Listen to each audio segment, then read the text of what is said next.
At a young age, I understood the damage addiction caused. I don't think there's anyone in my family that I can honestly say didn't have some kind of addiction. One of the things I say is I didn't use yesterday, I didn't use today, and I don't know what tomorrow holds. And we don't. This is the Don't Hide the Scars podcast, presented by Pain, Parents and Addicts in Need. Hick Cheramie, thank you for joining founder of Parents and Addicts in Need, Flindt, Andersen, myself, Jason LaChance on Don't Hide the Scars. Flindt, Jason, humbled and honored to be here. Thank you so much. Well, I've got a huge place in my heart for you, So I think one thing I would like to go into that I don't think you and I have ever talked about, although I'm aware.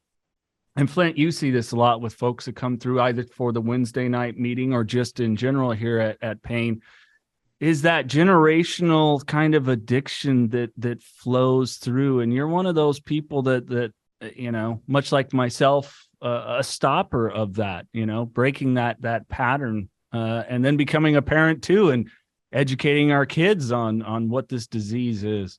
We've spoken before about, generational trauma, generational addiction. And, I come from a long line, like a high percentage of people, in addiction, do come from families that have dealt with substance abuse in some type or way, rather it be pharmaceuticals, alcohol, street drugs, whatever. It's all bad. So yeah,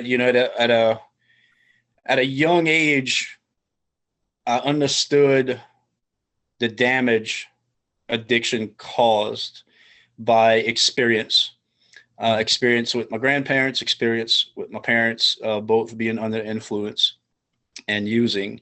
And it's crazy because, you get to be an adult and you're very aware of the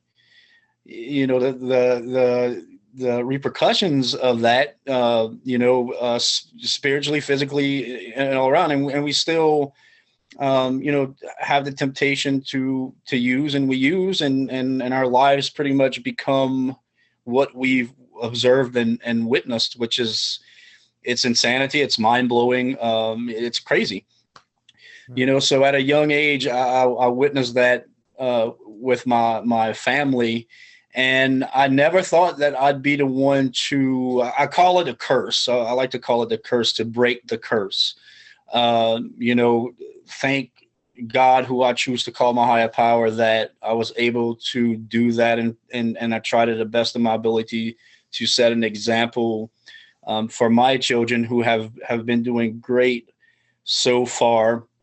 And if they ever cross, take that road, I can just be here for them to, for the best of my ability. They're very aware of what addiction is. They're very aware of the damage addiction causes, in the world and then in an inner circle family environment. So hopefully they keep going down that path. I've seen in my lifetime, if it wasn't immediate death due to addiction, it was long-term cause of addiction that I lost grandparents, both my parents.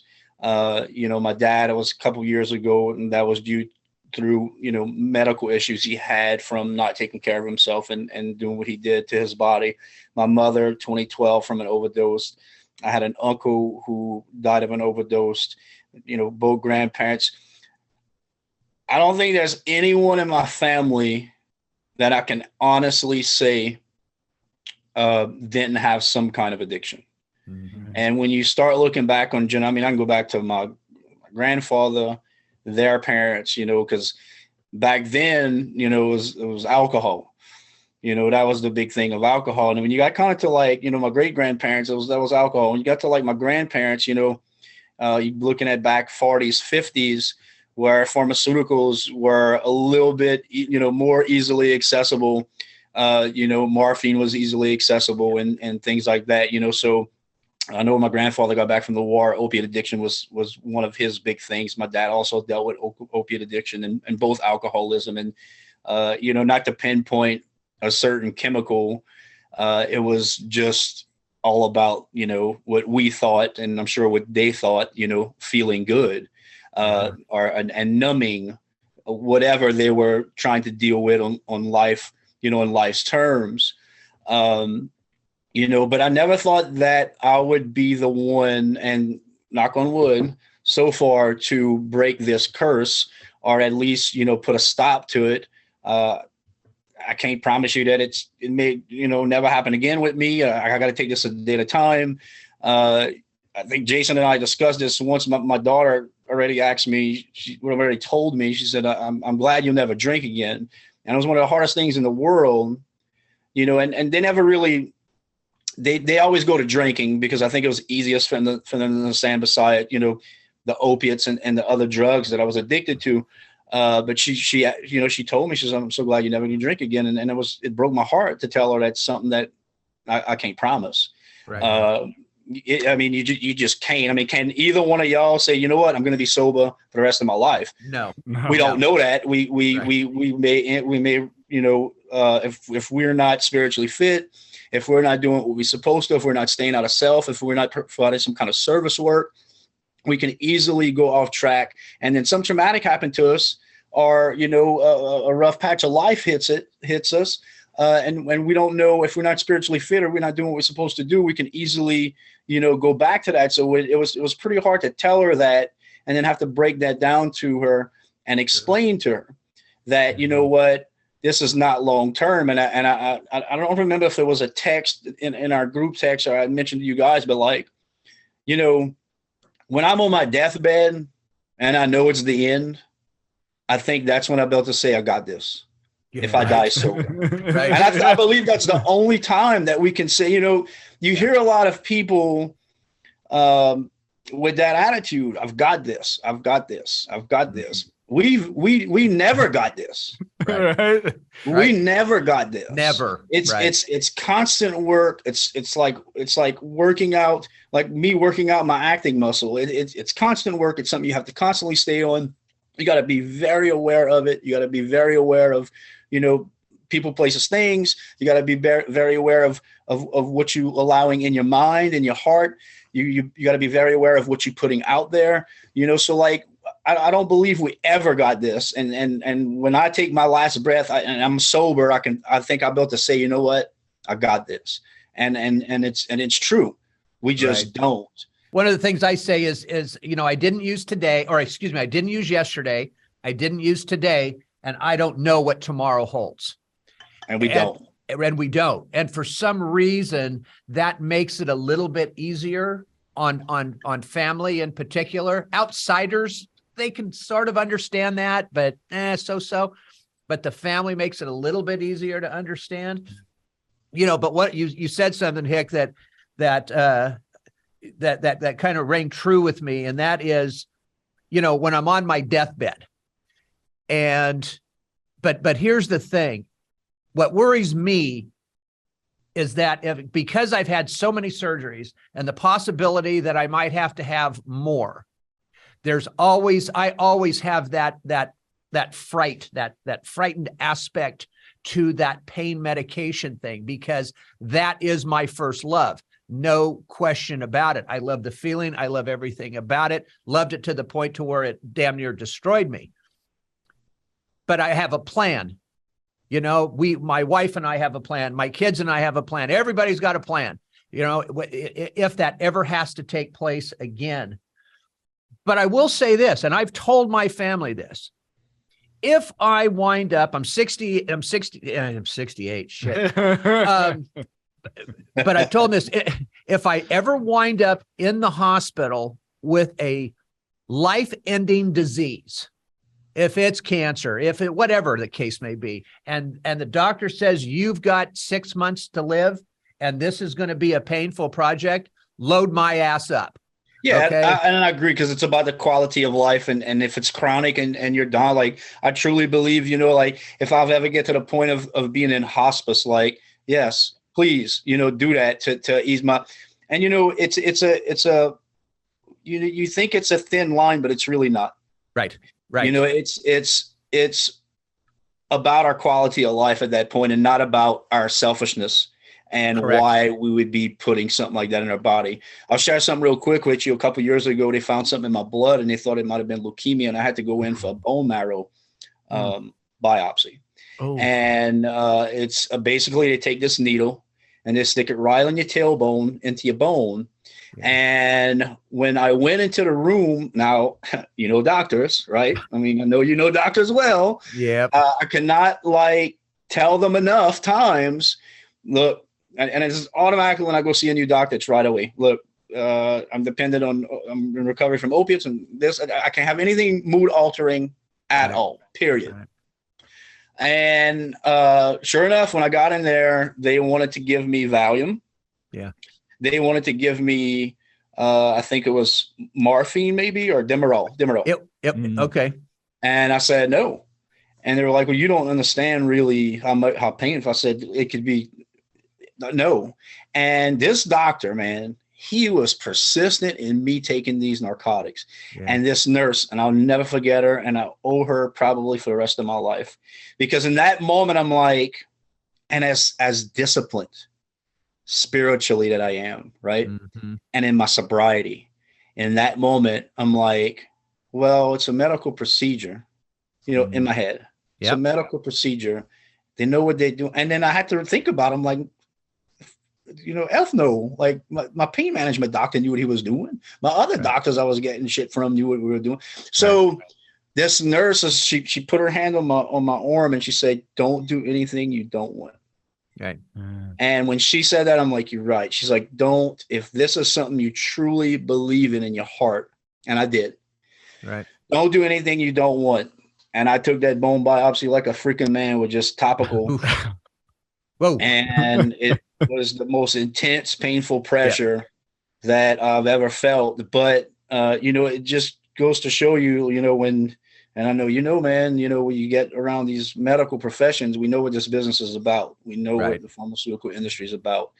It's about money and it's about getting people sick, you know? So, I was faced with that and, you know, for a tiny moment and I you know, I was kind of upset that I had that thought, but I'm like, you know what? I didn't go with that thought.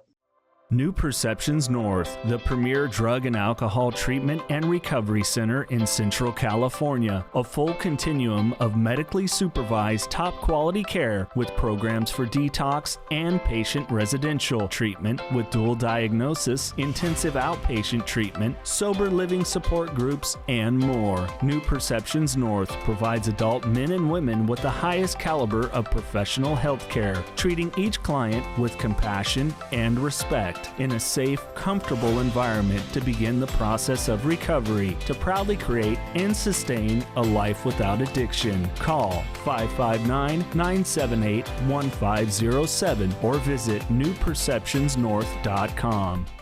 Don't ever beat yourself up for that thought. Yeah, and I didn't. Good. Because look, I at least with me, I know what I can lose. I mean, no question about it. I'm coming up on 22 years here.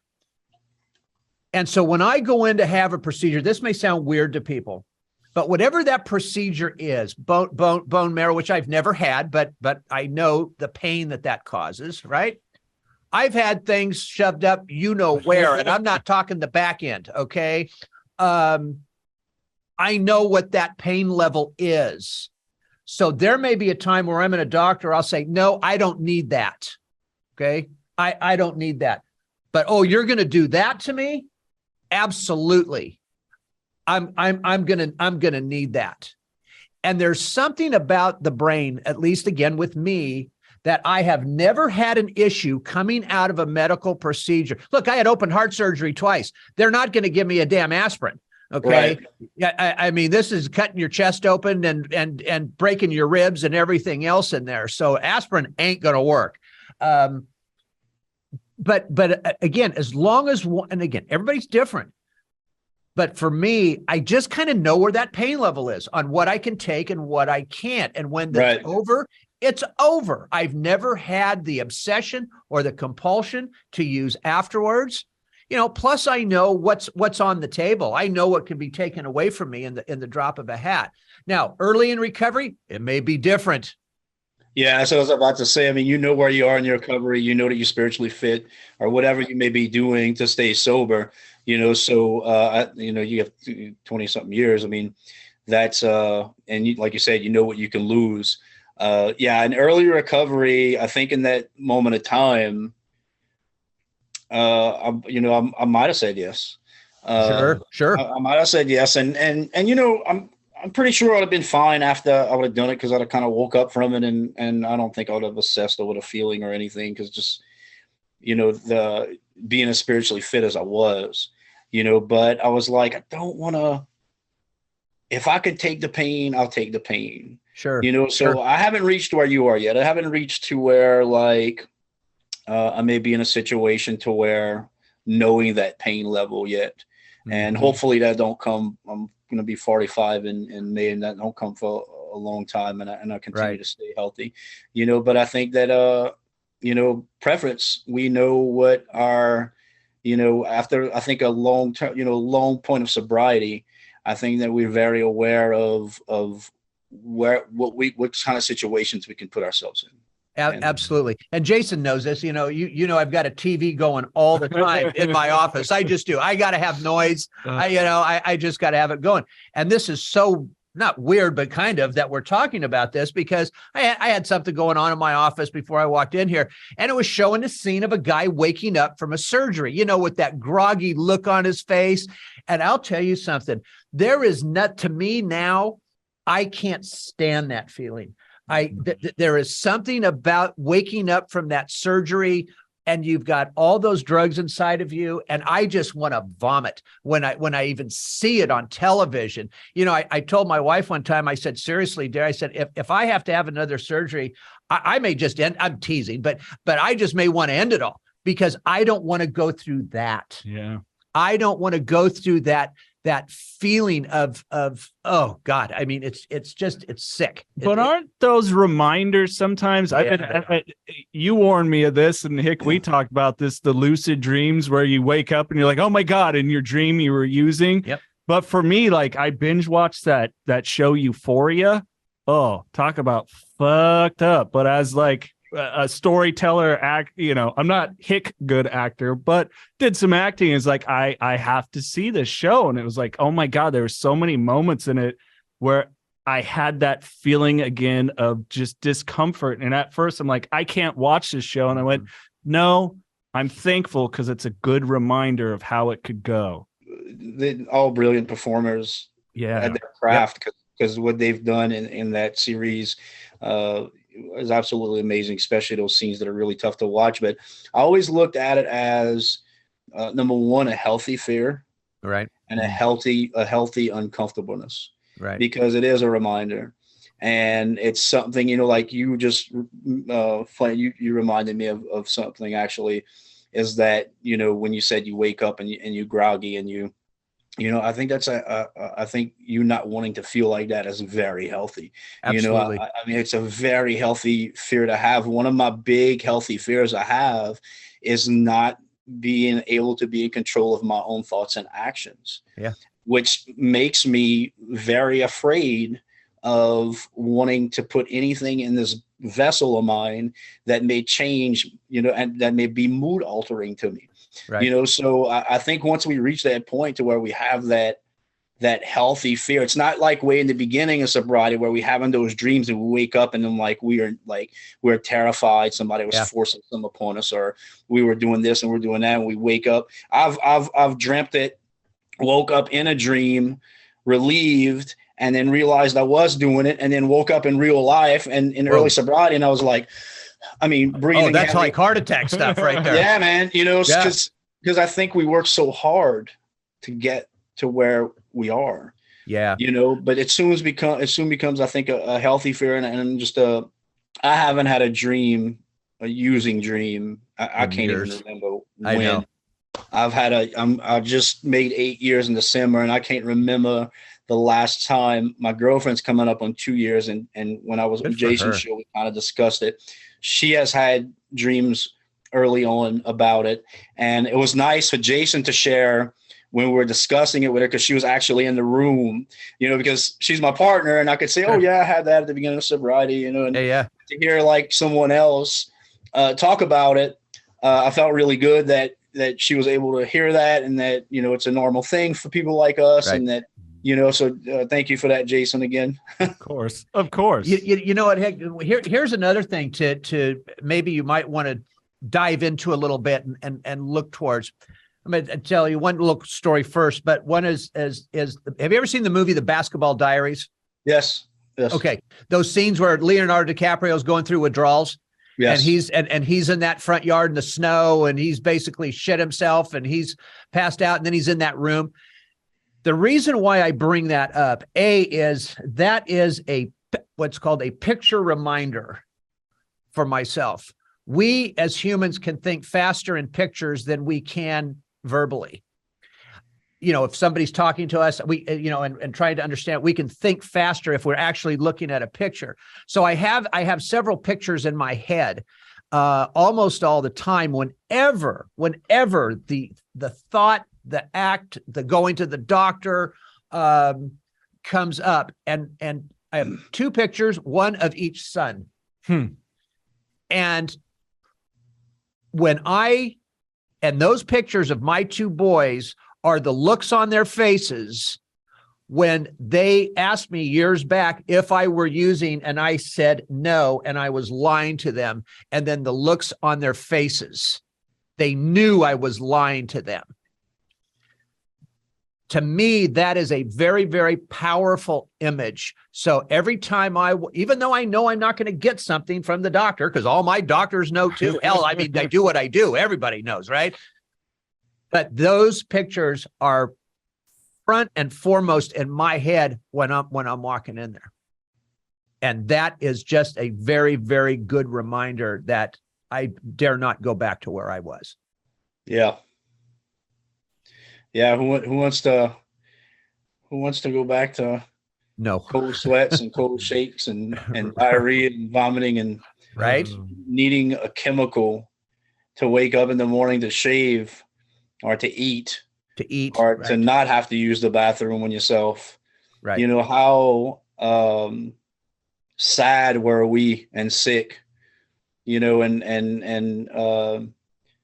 I like to call them normal people who's had the luxury or essentially luxury, but we're lucky enough to never been down the roads that we've been down, to know the suffering that our souls and bodies have endured during those times. So I do think about, my kids are front and foremost. And we had instances just like you had instances with your children, where I remember my daughter, for about 2 years into my sobriety, she would always smell my breath because I ended as an alcoholic. I ended addicted to alcohol. I was an opiate abuser for close to 20 years and every other drug, but opiates were my thing. And I shared this with Jason once. I had in 2011, I quit cold turkey. Oh. And at that time, there weren't fentanyl pills and none of that. It was a lot of pharmaceuticals. And then it was also fentanyl patches, which would get the gel out and use intravenously. Right. And I was a bad opiate addict, and I shared this with Jason. I moved back to my dad's and I went cold turkey, and for 40 days it was hell. And I decided to pick up alcohol to help me, because it's like the dope sickness would not go away. It would not go away. You would think 40 days, and I'm like, my brain was so rewired, and I picked up alcohol. So in the end, I was just a full-blown acute pancreatitis, fatty liver alcoholic. Wow. And I remember my daughter, for 2 years, she would come to kiss me when I'd see her, and she'd smell my breath. Mm-hmm. And it talk about a ton of bricks, man. And, a ton of bricks to the chest, and we had discussed earlier the, generational ancestral. And about 9 months into sobriety, we were driving one day, and she says, she's like, your dad and your mom were drug addicts and alcoholics. I said, yes, this is a 9-10-year-old kid. And she's like, your grandma and grandpa? It's like, yeah. She's like, and their parents? Like, yes, and that was when I realized that I broke, or was in the process of trying to break this curse. She says, and you're a drug addict and alcoholic, but you don't do drugs and drink anymore. And I said, no. And she says, well, she said, then I don't have to be. And when that registered, it took me a little while. I was speechless, and I don't know how I continued to drive normal. Right. And when it actually registered, it's like this little girl who's seen her father in such misery and pain and knows this is a long line, as she thought that she had to be that. Yeah. And she's realizing that since I don't have to, she don't have to anymore. So to hear that from a 10-year-old, and you can ask Jason, I have a very close relationship with my children, and to hear that from my baby girl, was that's special. Yeah. It was tough. Sure. It was tough, but in hindsight, looking now, like, how special was that realization? And that was more motivation for me to continue. I'll never say I got sober for my children or for my family or for a girl, or I had to get sober for me. If getting sober for someone else would have been so important the day them kids were born, I'd have got sober, and I didn't get sober, I was sick. Right. So man, these things happen, and we're able to stop this vicious cycle, right? We live in this vicious cycle. We have been derived from a vicious cycle through generations. And then we have the choice that we can put an end to it if we want to, not nobody else, like us. If you or a loved one is struggling with addiction, please call PAIN, Parents and Addicts in Need, at 559-579-1551, or visit us online at painnonprofit.org. Follow us on social media on Facebook, Twitter, Instagram, and TikTok at Pain Nonprofit. And please subscribe to the Don't Hide the Scars podcast and share with others wherever you get podcasts and on YouTube. And if you would like to donate to PAIN, Parents and Addicts in Need, please click the link in the description to make your tax-deductible donation today and help us save more lives gripped by addiction. Let me ask this real quick. You talk about that and starting that way made me think of a conversation I had with my dad. And I went, I understand you now more that I'm in recovery. And I was very aware, much like yourself, seeing my family, very late bloomer, as you both know. And I thought about it. So we know the opposite of addiction isn't sobriety, it's connectivity. And I wonder in hindsight, if I was really trying to connect and understand my dad and those in my family a little bit more subconsciously, I get them all now. I get the uncle that took his own life. I get, connected to it. I get it. I'm connected to it in a really screwed up kind of way. So I wonder at times, was I looking to really subconsciously understand these things more, these traumas more? I don't know. Have you ever in retrospect thought about that? Yeah, I have, and I think it was, you think about this, these are adults in our lives that are supposed to mentor us and we look up to, and that we literally look at them as gods, as children, because we're so innocent and clueless to what God actually is. And that's the big thing to us, right? Our parents. And, you have to understand where they came from, right? So the ways that the average Joe who, never went down the road that we went down, they were taught love in a different way, and they were taught understanding in a different way, and they were taught forgiveness in a different way, so for people like us who that's all we knew, of course, it's a way for us to connect because it's all we really know. You know, I joke about this, and it's so true. You know, like I got sober because I love myself enough that I didn't want to be that anymore. And, you know, like I never got taught that kind of love from my parents. Right. It was something I never witnessed. It was something that and I'm still trying to understood, you know, when I got sober, how important self-love was. And, you know, if our family actually loved themselves enough not to do what they did, of course, we're not going to understand to love ourselves enough not to do what we do. Right. You know, so I think that it's what we know. And I think that, I've shared with you before, my mother, we left when I was young, terrible drug addict. You know, I mean, from as far as I can remember, the only time we did bond was during drug use in like my 30s. Right. So that was my way to connect, you know. So I think that we've never learned, you know, going back to the self-love thing, I feel like I missed that with my family. I felt like I wasn't there that day in school when they taught it. I felt like I wasn't there in religion class when they taught it. And because I never knew what it was or never figured out what it was until I got sober, you know. So I think the bad things that with our family and with our family members, you're saying like your dad and this connectivity, I think it's the only way we knew how to connect, and that's all we were ever thought. Now, sure. Do I blame my dad and my mom for me being a drug addict? No. Right. I knew right from wrong. I made that choice. Right. I knew the repercussions. They were a perfect example of what not to do. Right. Right. So at some point, yeah, we had this connection, but at some point I became me, and I became a person that can make my own choices. And I became a person that knew right from wrong and what the outcome could be because I grew up around it.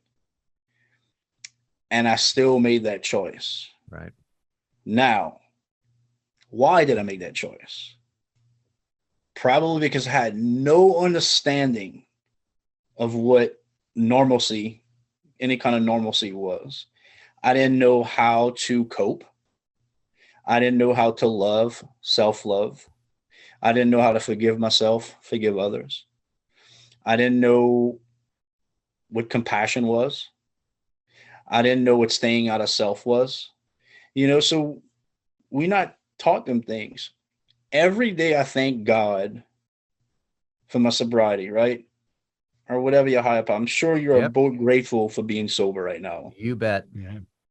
But every day I also thank him for my addiction. Yeah, I see that. Because there's no way that I would have figured it out, I think, any other way. Right. Yeah. Because at an early age, I was a very selfish liar, cheat, not only to others, but to myself. So I'm truly grateful for my addiction, and I'm truly grateful for my sobriety. I wouldn't have one without the other. Right. Right. Absolutely. So going back to your connectivity, I completely understand. I completely agree with what you were trying to say about that. I think it's the only way we knew how. Yeah. Mm-hmm. I truly do. Yeah. Yeah. Yeah, no, it's interesting when you said you're grateful for your addiction. So am I, by the way. You know, the outside world doesn't understand that. It messes them up. You know, they don't get that one at all. But I do want to go back to one thing, because I am a firm believer that, you know, it's sort of like Jason at the parent meetings when a parent will say, you know, maybe that was God's plan for my son. And my immediate response to that is no. that was not God's plan for your son. That was not God's plan for you, Hick. It was not God's plan for us, because at least from my God, he does not want his children to be in pain. He does not want them to suffer. But while I'm in that addiction, he never forsaked me. He was always there. He was always there for me to turn to. It's just I had to get to a point where my brain could understand when he was speaking to me. And again, I don't mean, verbally, but that still soft voice of his when it comes in and goes, "Hey, you gonna listen to me here? It's getting about time." But it's kind of a weird situation, because on one hand, our brains are so ass backwards at that point. Half the time, I don't think I could have understood when he was speaking to me, because other people go, "Oh, you're just high," Well, I also believe, though, that there does come a point in our addiction where he does get through to us and says, "You got a choice to make here," because he's always going to be a God of choice, God of free will. He's given us that free will to make that choice. Now, we can either go with him or we can stay in the bullshit over here, and by the way, going with him doesn't necessarily mean you're going to jump right out of the bullshit either. Yeah. Right. Because he doesn't do his "I Dream a Genie" move and the withdrawals go away and all the problems go away. No, we still got to face it. Just with him, it's a little bit easier to face. Yeah. And I everything you just said, I completely agree with. You hear there's no mistakes in God's world. But no, there's plenty in man's world. Right. Yeah. And one gift he has given us is, as you said, is the freedom of choice and free will. Right. The day that God spoke to me, the day that I was, there was times in my life where I was homeless and I was a heroin junkie, and I had some really low days, and we all have those war stories.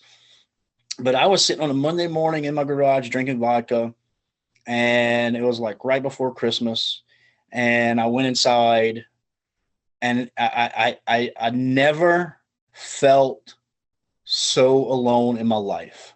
Yeah.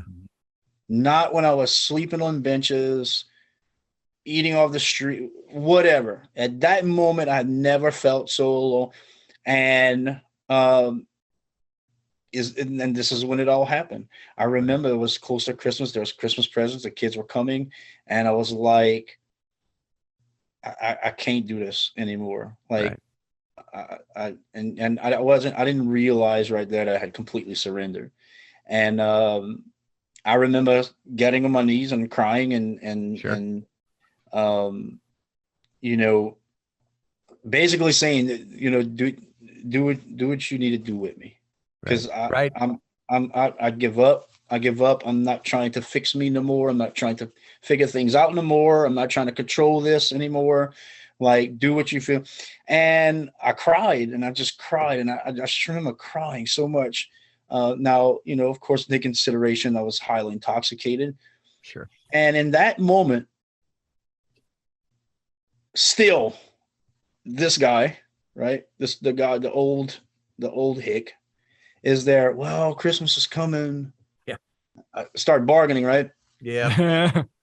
And I swear God talked to me. And this is 8 years ago, and I still get pretty emotional about it. It's okay, man. But he said, you're not going to be here next Christmas. Because I was like, it's Christmas and my kids are coming. And he said, you're not going to be here next Christmas. Wow. And then something happened in that moment. I still cannot explain it today. Right. Probably will never have any other understanding than that God spoke to me. Right. And after that moment, I picked up the phone and I said, the most important words I've ever said in my life is, I need help. Yeah. And that next morning, I was off to a treatment center. Actually, Chris Herron, the Celtics basketball, was a treatment center he owned. Yeah. And here I am 8 years later. That's you know, beautiful. but I truly believe that God was with me the whole time, even at my lowest. Right. There was a reason that he allowed me to continue to wake up, because there's plenty of days I shouldn't have. There's plenty of days I didn't want to. There's plenty of nights I went to bed putting stuff in my body not to wake up. Right. And yeah, he saved my life. You know, he saved my life, and he saved my life in not just that moment, but carrying me through it all. Sure. And, you know, to each in their own. Like I said, I choose to call my higher power God. I have a personal relationship with God of my understanding. And, you know, there's not a day that goes by. There's not a morning or afternoon or evening that I'm not in some prayer and meditation. Usually it's on my way home from work driving. In the morning, it's on my way to work driving. Sometimes it's the middle of the day at lunch. And I still like talking to him a lot. And, you know, even when I'm going through some trials and tribulations, you know, where back the person I was before I got sober would have easily picked up, and you know, he still doesn't tell me yes. You know? He'll be like, no. Or he'll be like, not yet. Right. That's a big one. I got something better for you. Yeah. And, you know, he's never like, yes, this is it. Yes. Yes. You know, I feel like sometimes he just kind of knocks me on the arm and he's like, come on, you're going to figure it out. You know? Yeah. But, I truly agree with everything you just said, Flindt. You know, I got goosebumps thinking about your words, man, because I can completely relate to that. You know. Yeah. Well, thank you. You know, it's God. I just love that story. I mean, I just love it. I was crying, but they didn't drip out of the eye this time. We're not finished. Last time I was like, well, you know, it's just what amazes me is that, you know, there's three men sitting here that completely understand what everybody is talking about, you know, and I wish that, not really. I don't wish the outside world would understand so much, because I kind of like to keep this with the guys and everybody that's in recovery. You know what I'm saying? I mean, it's so difficult to explain some of this stuff to somebody that's outside of it. I think it's because we spent so much time playing God that we finally got to relate. Oh shit. Wait a minute. I apologize. I've been trying to play the role that you're supposed to play. And now that I'm not, it's like, you know, it'll hit you upside the head a lot. You know, it does. What I say, I forget who we were talking to, you know, a sick man has one problem, a sober man has 1,000. And you know, it's like, whoa, I do. And you'll text me this, hey, you know, keep your faith. And it's like, oh shit. You're right. It's not. I can send Hick like a 2-page text message, and it's just a little one line back. It's like, there you go. Oh shit, you're right. You got what I've learned in 8 years of sobriety is to keep it as simple as possible. Yeah, you bet. You know, I have to, because I'm very capable of making things bigger than they are and more difficult than they are. I've done it in the past.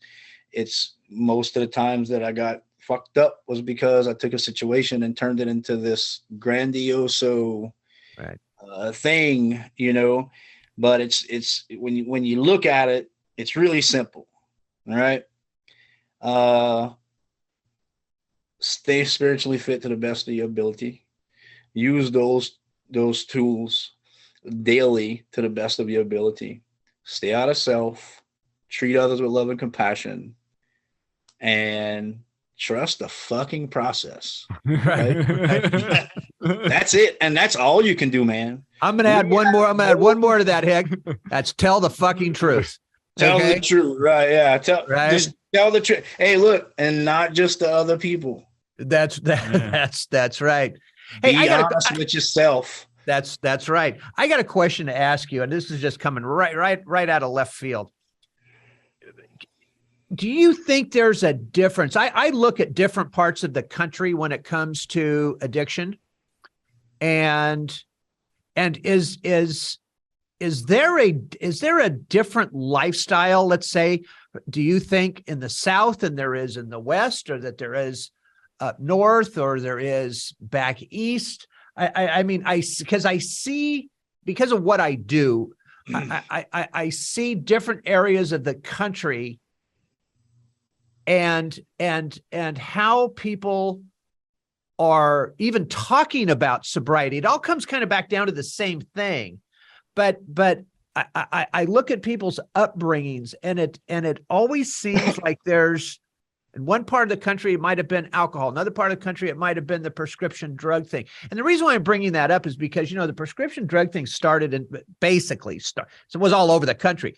But with Purdue Pharma, all that came out of Appalachia. Coal miners. Yep. Right. And so I'm wondering, as that area got so addicted to this stuff, was this because, again, that work just stopped?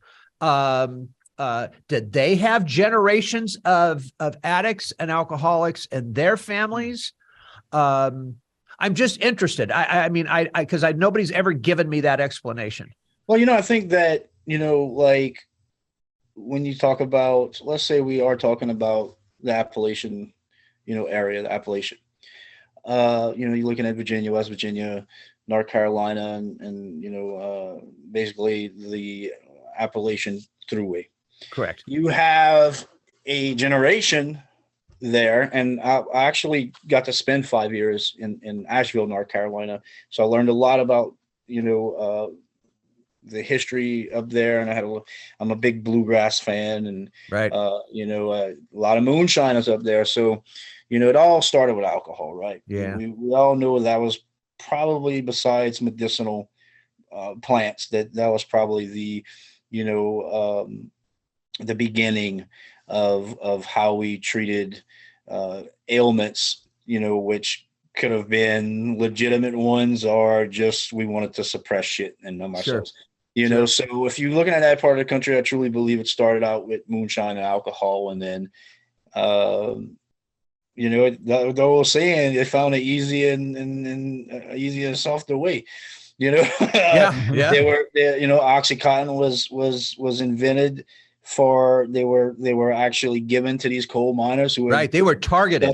These coal miners who had suffered some serious physical injuries in the line of work that they were in. Right. I know it happened here at a certain point because of our oil field guys, right. But our culture here in the South, all derived from alcohol. Right. Drinking is very sociably acceptable here. And when I say very, I mean very. Right. Mardi Gras, pig roast. Right. We call them boucheries in French. Pig roast. You got kids drinking, parents giving their kids beer, and there's kids right now. It's crazy because I have a lot of people on Facebook, and then I have a lot of people from my community on my Facebook, and these are all underage kids and pictures with alcohol. And sure. I think when we started that age with that, I know at least for me it's like, it's fun at first, right? Yeah. It's fun. Yeah. We do this for fun, but being in a certain environment, and especially if our parents are doing it, going back to the whole generational thing where we're not really learning how to cope with life on life's terms, we soon get to a point to where we can't handle things. Right. And that is the easier, softer way for us, the easier way for us. So you have alcohol, moonshine, East Coast. You have it here in the South, California, cocaine. Cocaine started coming to California. And I mean, you had pure cocaine coming from Colombia into California. Yeah. So the thing is that I think, yes, every region probably started with alcohol, and then other drinks come. Some were targeted for pharmaceuticals, some were targeted for street drugs. Some, you have Texas meth right now. I think where we at now, we fucked. Yeah, we are. Our children are fucked because there's no certain big drug in a certain region. Right. Fentanyl is fucking killing Everywhere. people everywhere. It does not fucking discriminate. Right. Methamphetamine, the pharmaceutical industry. I'm starting to see a little, tight down on like A little bit. these Yeah. shit doctors that are really getting hit, and but guess what? It ain't fucking going away. No, it's going not. away at all. And I think, like we were talking about, different regions and stuff. Like here, I'm looking at your sign right now behind you. Don't hide the scars. Right. I grew up in the South. You had a problem. You didn't talk about it. Right. You didn't talk about it. And then after you fixed the problem and you became sober, you still didn't fucking talk about it. Still didn't talk about it. Right. Unless you were in a room with old men and there was like 20 fucking pots of coffee and cigarettes. And that's when you talked about it. Right. And, I chose, and this is the only way I think we can really be proactive. This is what you two guys are doing right now. Mm-hmm. I chose when I got sober, and I went into an AA room with a bunch of old timers who knew my father and my grandfather, and there was a tight circle of men, You bet. and you didn't discuss this shit outside of them rooms. Mm-hmm. And I knew that I wasn't going to be that, because if I'd have had something like this, I remember the first time I was touched by a story of drug abuse, and I was still actively using. And I just so ended up at a treatment center is when I seen Chris Herron's 30 for 30. Right. For some crazy reason, some ESPN special Right. made me feel that I wasn't alone. Exactly. Would have never thought in a million years, right? That Right. was something that would have made me feel that not alone in what I was going through and what I was doing in my life. Right. Even though he was an NBA basketball player and he had a lot of money and this and that, it all boiled down to it. And then I remember when I was in treatment doing the smallest of service work, like really humbling yourself, like he washed dishes for like months, in that little bitty room or whatever, so going back to, where we were talking about the different, regions and the whole epidemic. Getting back to that is, I don't think it's broken down anymore. I think it's an epidemic that is out of fucking control. Right. I think that what you do with this show and what I decided to do when I got sober, to go ahead and show my scars and put my shit out there, Right.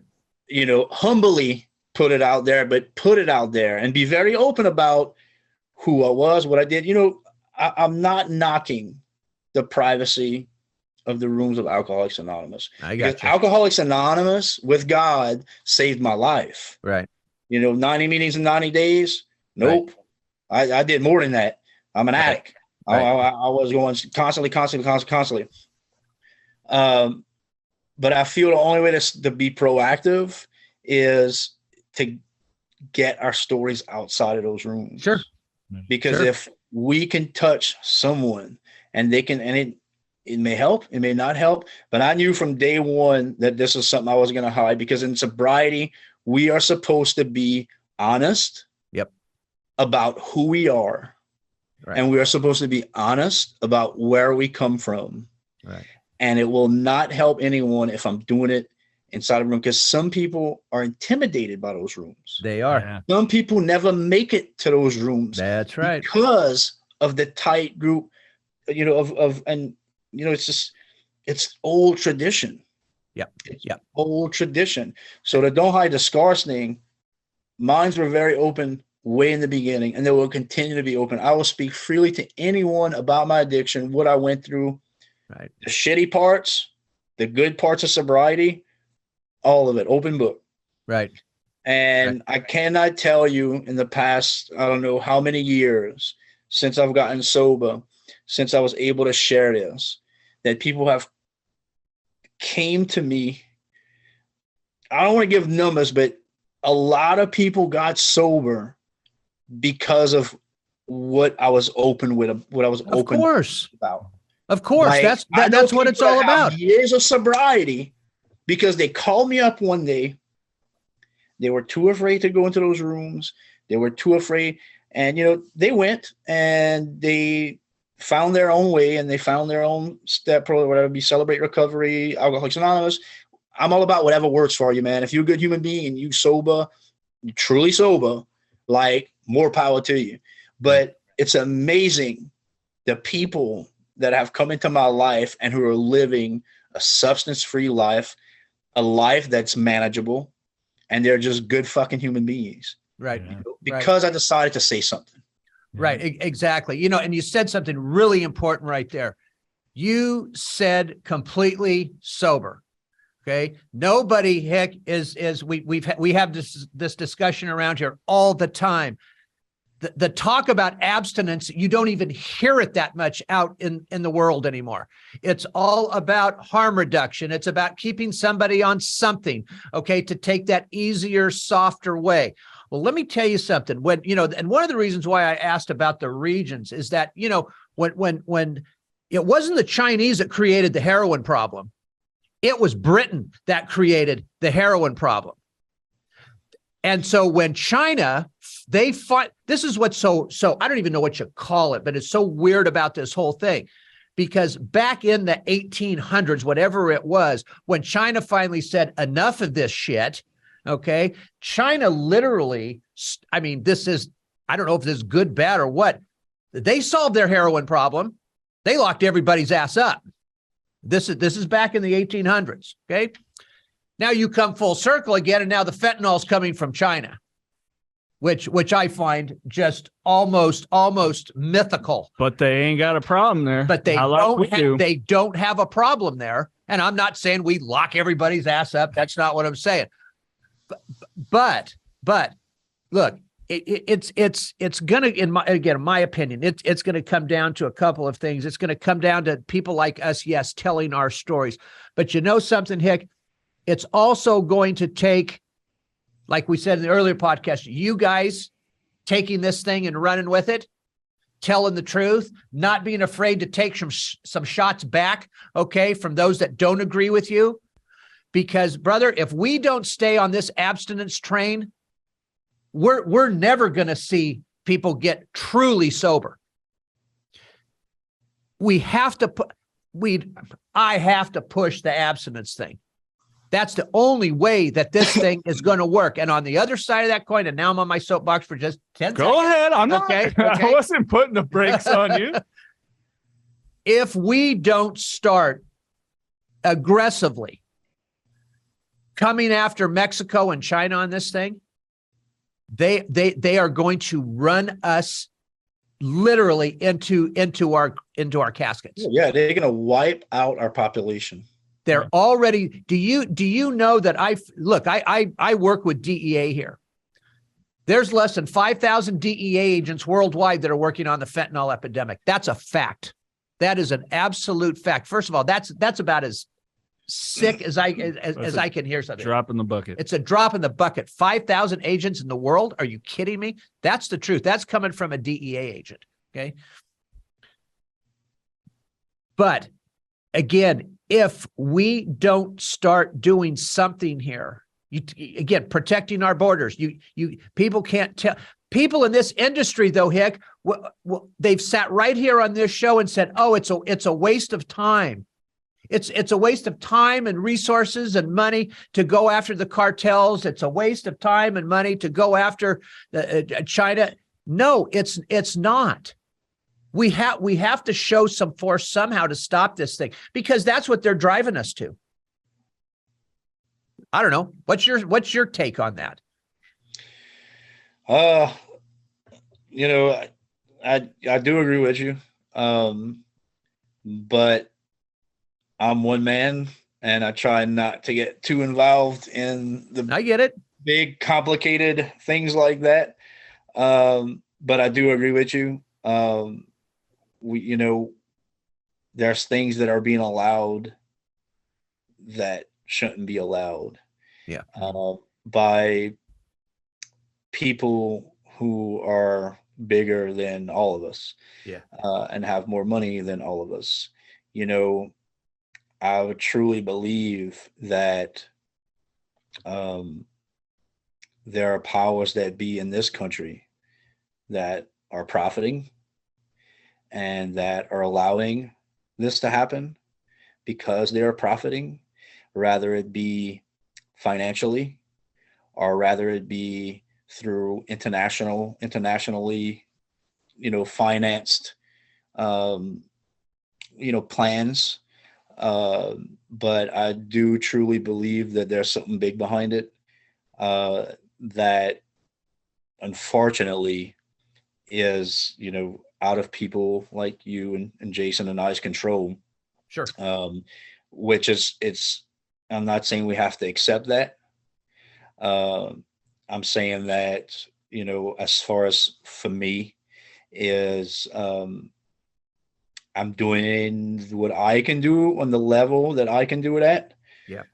Because I just truly believe that there's people in our government and that is profiting off of this. And, we've seen it back, early on with cocaine and the Central Intelligence Nothing Agency. new. Yeah. Right. We've seen what they were, how they were benefiting from that, we can get angry about it and but I think the most important thing is sharing our story, having the connections like you have with the DEA, 5,000 DEA agents. That's nuts. That blows my mind. It was something that I wasn't aware of, an exact number like that. You have 2 countries right now that are really mass producing it between the cartels and China. China is a big country. Mexico is a big country. And we all know who runs that country. And we all know who runs China. Right. So I'd love to say that our government's and the administration is doing a great job. Unfortunately, they're not. They're not. And unfortunately, somebody's profiting off of what's happening to our children, right, and our children's parents. And, for every person that doesn't wake up tomorrow on fentanyl, it's sad to say is a casualty of war for, profiteering. Yeah. No, you're since the beginning of the war on drugs. Yeah. It's been that way. It's been that way if you sit and anybody that doesn't like to go, follow the money. Oh, that's bull. Come on. Let's start waking up. Right. Let's start waking up to that. But fact, I think it's a sad reality that it is so much bigger than you and myself and Jason and, people who have come out of the good end of it and are sober.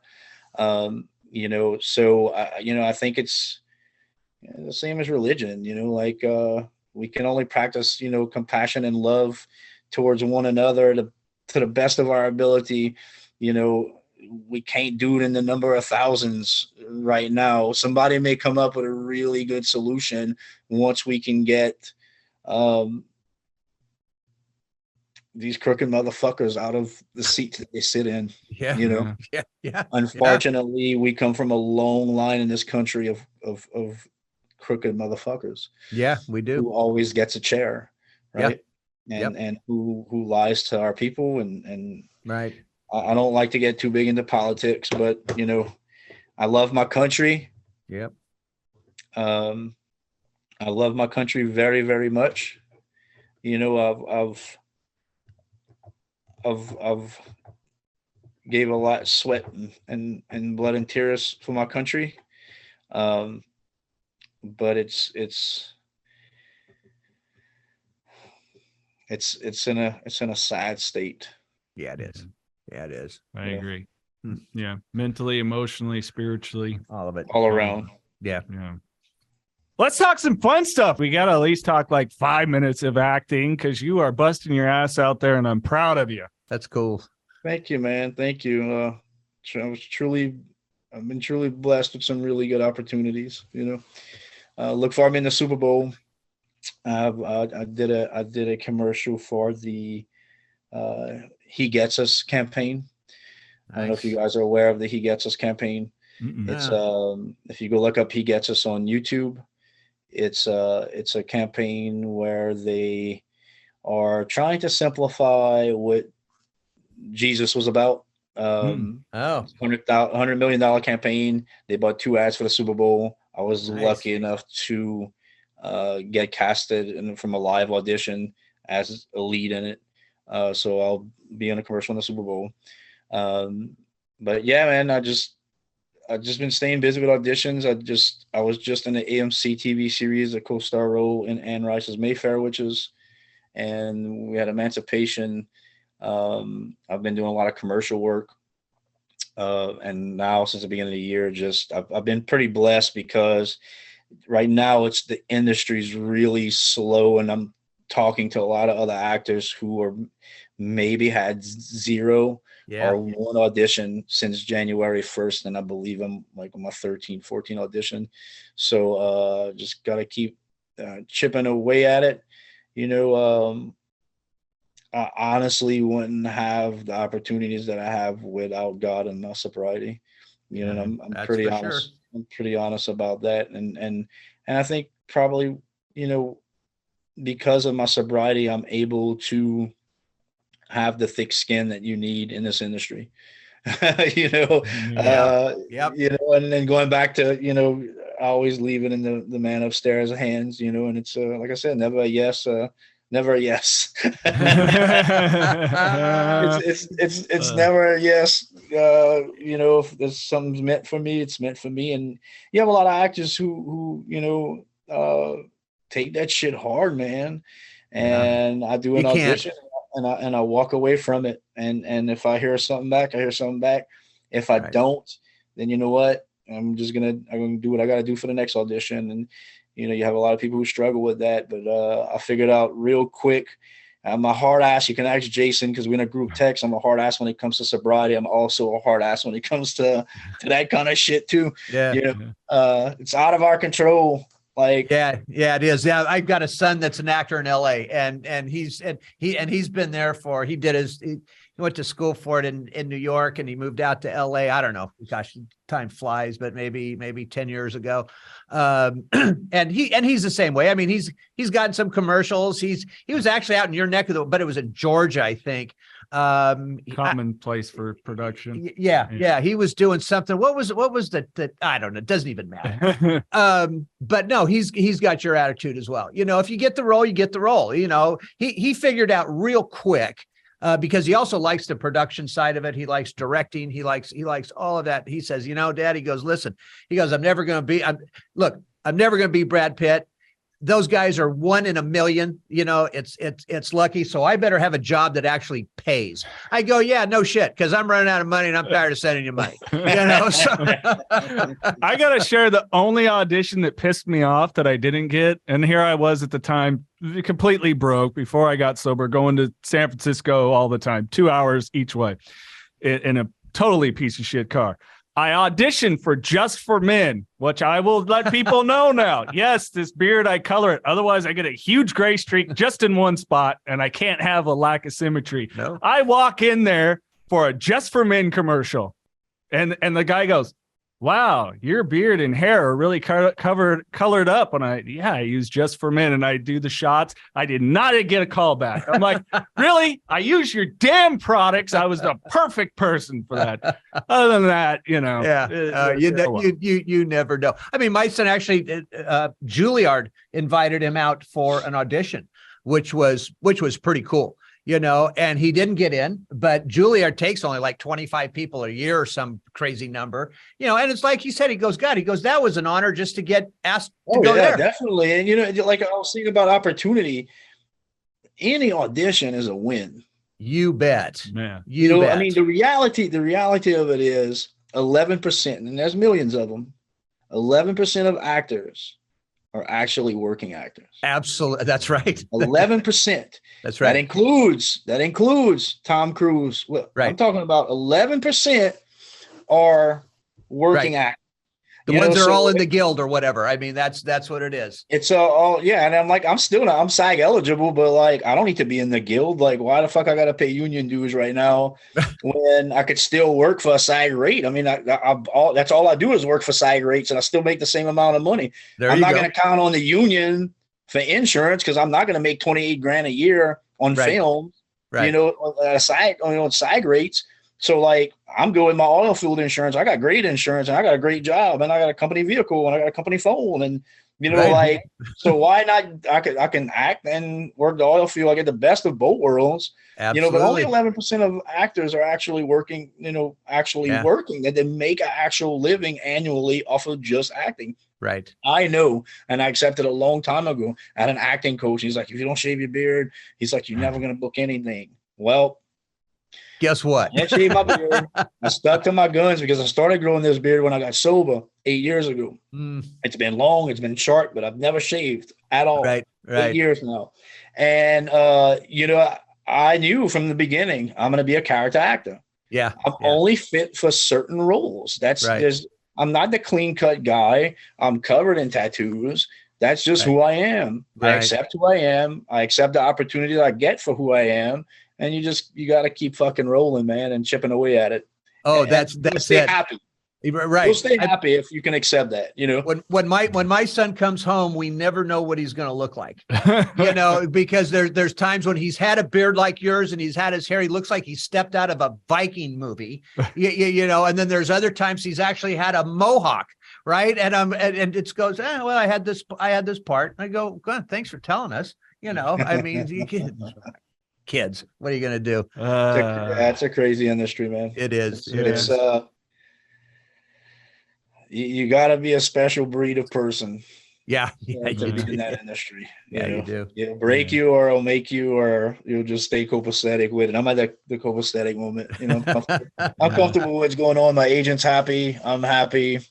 That's all that counts. My bank account's happy. Right. Yeah. There you go. I've been listening to Bryan Cranston's autobiography, and I know we need to close here, but I thought it was real interesting because a lot of people don't know his dad was like a D-list actor, you know, failed and everything else. And he's talking about it, and you can hear the difference between him and his dad was he did it because he had to. His dad did it because his ego had to. And it's kind of like, you know, getting to know you. I always wonder, God, if he started acting beforehand, you might have been a story of tragedy. We don't know, but I always think about that, man. If I started in my 20s, but shit, I would have had the discipline or the what I have now to be where I'm at now as an actor in this craft. And Cranston, I was blessed enough to have a scene with Cranston, and I was blessed enough to work with Cranston, and brilliant, amazing human being. He's just a good guy, man. He's just such a good guy. Yeah. You know, there's when we say the word if, that always reminds me of that saying I had, if my grandmother had balls, should be my grandfather. So, you know, all the what ifs, you just throw them out the window, man. Flindt. We are where we are today, and we only can do what we got to do today. And then that's right. Whatever tomorrow brings, we'll handle that too. That's right. Hick, we got to roll, buddy. But hey, thank you. This has been an absolute pleasure. Seriously, I'm proud of you, man. Eight years doing it. You're passing it on to your kids. I think that is just amazing. You're a good man. You know, you're very kind of you. Thank you. I'm gonna say what my girlfriend said. You know, about a year into sobriety, she was, and I'm gonna hurry up and wrap it up. She was, you know, when we quit drinking or quit doing drugs, it's hard to like socialize, and it's hard to walk into buildings with people. We have to relearn everything all over again. Right. And she turned to me one day and she says, we went to this event, and I'm surrounded constantly by a lot of people, so she had to get on that train quick.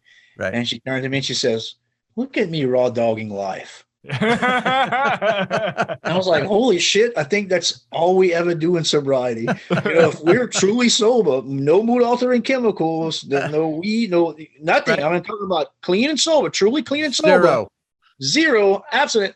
I said, we fucking raw dogging life.